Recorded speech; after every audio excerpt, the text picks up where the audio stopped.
এবং গোটা ভারতবর্ষ জুড়েই পালিত হচ্ছে আজকে ভারত ছাড়ো আন্দোলনের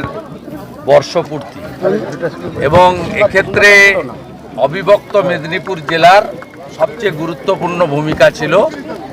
আজকের এই আন্দোলন শুরু হয়েছিল সর্বাধিনায়ক সতীশবাবু, সুশীলবাবু, অজয়বাবু, রজনীবাবু, মা মাতঙ্গিনী হাজরা এদের উদ্যোগে, এবং এর ফলশ্রুতিতেই 17ই ডিসেম্বর 1942 তাম্রলিপ্ত জাতীয় সরকার প্রতিষ্ঠা হয়েছিল, যে সরকার 22 মাস 17 দিন ধরে সমান্তরাল সরকার হিসেবে কাজ করেছে এবং যে সরকারকে ব্রিটিশ অর্থশক্তি, পেশি শক্তি, রাজশক্তি দিয়ে দমাতে পারেনি, যে সরকার